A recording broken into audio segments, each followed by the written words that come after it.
This is a WMUR Commitment 2020 special in partnership with the New Hampshire Institute of Politics. Conversation with the candidate.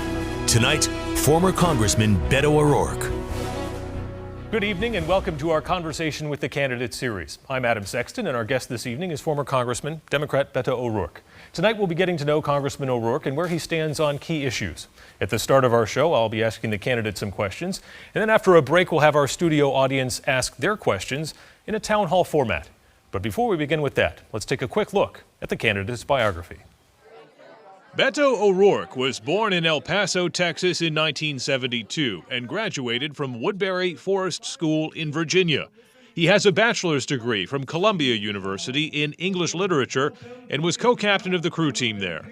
When he was in college, he was part of a punk rock band called Foss that toured the U.S. and Canada. After college, O'Rourke worked at a tech startup company in New York before moving back to El Paso to start a tech business of his own. He was elected to the El Paso City Council, where he served from 2005 to 2011. O'Rourke then ran for Congress. He was elected as a Democrat to the House from Texas in 2012 and re-elected in 2014 and 2016.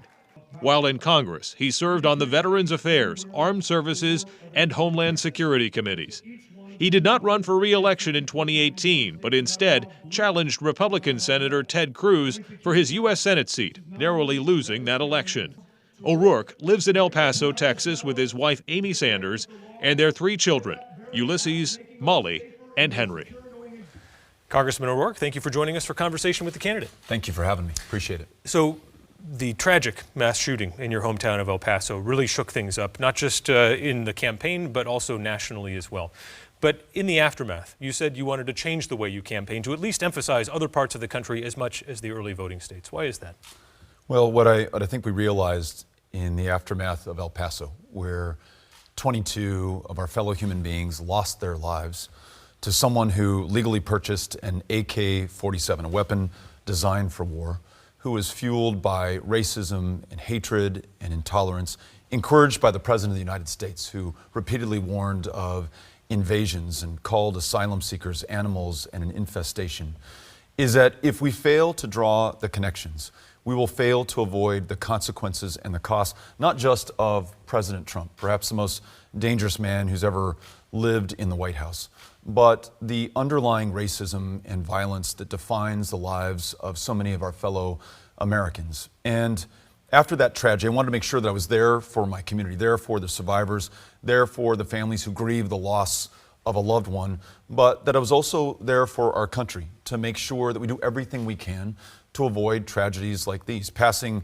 sensible gun legislation, ensuring that we make white supremacist terrorism the #1 domestic law enforcement priority, and that we connect the dots in ways that other people are terrified and terrorized in this country every day. And that's why, to your question, the first place that I went to after El Paso was not New Hampshire, was not Iowa, it was to Mississippi, the site of the largest single state immigration raid in this country's history. More than 600 people terrorized and terrified because they're working the toughest jobs in America, chicken processing plants, posing no harm or risk or violence to our country, but because of the countries from which they came, because of their ethnicity, because of this president's desire to drive us further apart through anger and fear, intimidation and paranoia, they are bearing the brunt of that. And I want to make sure that we call our fellow Americans' attention to that. Stop that injustice and make sure that we live up to the full potential and promise of this country. As noted in the bio, you came very close to winning that Senate seat in 2018. Even after this tragedy, a lot of people were saying, gosh, maybe he should take another look at that Senate race in Texas coming up in 2020. Why did you decide to stick it out in the presidential? I want to be the president that this country needs and is so sorely lacking at this moment. Someone who will heal instead of inflame. Someone who will bring together this divided country instead of tearing us further apart. Someone who doesn't see our differences as disqualifying or dangerous, but as we know in El Paso, fundamental to our strength, to our success, and yes, to our safety and our security. We're one of the safest cities in America, not despite, but because we're a city of immigrants. And I think we need someone who can tell that story in a powerful and compelling way. Bring us together not just to defeat Donald Trump. And I think we showed in Texas by winning independents and Republicans as well as energizing Democrats that we can assemble the coalition to do that. but we need to bring together the entire country. No me importa Republican, Democrat, rural, or big city, because we've got to confront climate change before it's too late. Make sure that health care is a right. Include everyone in this economy by paying them a living wage and rewriting our immigration laws in our own image. That's a huge agenda, and we cannot meet it by half measure or half step or only half the country. It's going to take all of us, and I want to be the president who can deliver on that agenda. What do you say to those independents or moderate Republicans and Democrats who feel that the party may be leaning too far to the left? Look, I don't know that on any of those issues that I just mentioned or that we'll talk about in the town hall today, that we can fix them on the political spectrum. It is making sure that you can afford medication for your diabetes a right or left, Republican or Democrat issue. I don't know, but most people that I listen to want universal, guaranteed, high-quality health care. I have yet to meet the Republican or Democrat, for that matter, who thinks that our current immigration system or current immigration laws are working as intended or are just for the immigrant or just for the American citizen.